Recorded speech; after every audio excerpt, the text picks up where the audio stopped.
Double റോളുകൾ ചെയ്യുക എന്നത് സിനിമയിൽ ഇപ്പോഴും വളരെ ബുദ്ധിമുട്ടുള്ളൊരു കാര്യമാണ്. സാങ്കേതികതയ്ക്കപ്പുറത്തേക്ക് രണ്ട് കഥാപാത്രങ്ങളെ ഒരേ സമയം ഉൾക്കൊണ്ടുകൊണ്ട് അഭിനയിക്കുകയും അവ രണ്ട് കഥാപാത്രങ്ങളായി പ്രേക്ഷകർക്ക് അനുഭവപ്പെടുകയും വേണം. അതിനാൽ തന്നെ ഇതൊരു പുതിയ അഭിനേതാവിനെ കൊണ്ട് എളുപ്പത്തിൽ സാധിക്കുന്ന ഒന്നല്ല. അതിൽ തന്നെ അച്ഛനും മകനുമായും സഹോദരങ്ങളായും ഒക്കെയാവും കൂടുതൽ കഥാപാത്രങ്ങളും ഉണ്ടാവുക. എന്നാൽ ഇതിൽ തന്നെ ഏറെ ബുദ്ധിമുട്ടുള്ളൊരു കാര്യമാണ് നായകനായി വരുന്നതും വില്ലനായി വരുന്നതുമായ രണ്ട് കഥാപാത്രങ്ങൾ ഒരേ സമയം അവതരിപ്പിക്കുക എന്നത്. പലപ്പോഴും ഇതൊരു കൈവിട്ട കളി തന്നെയാണ്. ഇത്തരത്തിൽ മലയാളത്തിൽ വന്നിട്ടുള്ള ഏതാനും സിനിമകൾ നോക്കിയാലോ. പാലേരി മാണിക്യം, ഒരു പാതിരാ കൊലപാതകത്തിൻ്റെ കഥ. രഞ്ജിത്തിൻ്റെ സംവിധാനത്തിൽ മമ്മൂട്ടി, ശ്വേതാ മേനോൻ, മൈഥിലി എന്നിവർ പ്രധാന വേഷങ്ങൾ അവതരിപ്പിച്ച് 2009 തിയേറ്ററുകളിലെത്തിയ മലയാള ചലച്ചിത്രമാണ് പാലേരി മാണിക്യം, ഒരു പാതിരാ കൊലപാതകത്തിൻ്റെ കഥ. 2009 മികച്ച ചിത്രത്തിനുള്ള കേരള സർക്കാരിൻ്റെ പുരസ്കാരം നേടിയ ഈ ചിത്രത്തിൽ മമ്മൂട്ടി 3 പ്രധാന കഥാപാത്രങ്ങളെയാണ് അവതരിപ്പിച്ചത്. ഒരേ സമയം നെഗറ്റീവ് കഥാപാത്രങ്ങളെയും നായകനും സ്വതന്ത്ര കുറ്റാന്വേഷകനുമായ ഹരിദാസ് എന്ന കഥാപാത്രത്തിനെയും അവതരിപ്പിച്ച മമ്മൂട്ടി അക്കൊല്ലത്തെ മികച്ച നടനുള്ള സംസ്ഥാന ചലച്ചിത്ര പുരസ്കാരവും കരസ്ഥമാക്കി. മികച്ച നടനെ കൂടാതെ മികച്ച നടി, മികച്ച കലാചിത്രം, മികച്ച മേക്കപ്പ് എന്നിവയ്ക്കുള്ള പുരസ്കാരങ്ങളും ചിത്രം സ്വന്തമാക്കി.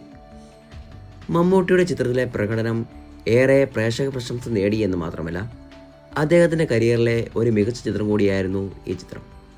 ശോഭരാജ്. ജെ ശശികുമാറിൻ്റെ സംവിധാനത്തിൽ മോഹൻലാൽ, മാധവി എന്നിവരെ പ്രധാന കഥാപാത്രങ്ങളാക്കി 1986 റിലീസ് ചെയ്ത ആക്ഷൻ ചിത്രമായിരുന്നു ശോഭരാജ്.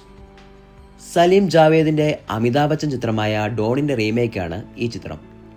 ചിത്രത്തിൽ മോഹൻലാൽ, ശോഭരാജ്, ധർമ്മരാജ് എന്നീ 2 കഥാപാത്രങ്ങളെയാണ് അവതരിപ്പിക്കുന്നത്. വില്ലനായും നായകനായും മോഹൻലാൽ തന്നെ എത്തിയ ചിത്രം ബോക്സ് ഓഫീസിൽ മികച്ച വാണിജ്യ വിജയം നേടി. മയിലാട്ടം. ജയറാം ഇരട്ടവേഷത്തെത്തിയ ചിത്രം. VM വിനുവിൻ്റെ സംവിധാനത്തിൽ ജയറാം, ജഗതി ശ്രീകുമാർ, സായ് കുമാർ, രംഭ, ഇന്ദ്രജ എന്നിവർ പ്രധാന വേഷങ്ങളിൽ അഭിനയിച്ച് 2004 പ്രദർശനത്തെത്തിയ മലയാള ചലച്ചിത്രമാണ് മയിലാട്ടം. ജയറാം വൈരുദ്ധ്യ സ്വഭാവത്തിലുള്ള കഥാപാത്രങ്ങളായി ഇരട്ട വേഷത്തിൽ അഭിനയിച്ചിരിക്കുന്ന ചിത്രത്തിൽ രൂപസാദൃശ്യമുള്ള നായകനെയും വില്ലനെയും ജയറാം മനോഹരമായി അവതരിപ്പിക്കുകയും തിയേറ്ററിൽ ചിത്രം മികച്ച വിജയം നേടുകയും ചെയ്തു. കൃത്യം. വിജി തമ്പി സംവിധാനം ചെയ്ത് പൃഥ്വിരാജ്, സുകുമാരൻ ഇരട്ട കഥാപാത്രങ്ങളെ അവതരിപ്പിച്ച് 2005 പുറത്തിറങ്ങിയ മലയാള ചലച്ചിത്രമാണ് കൃത്യം.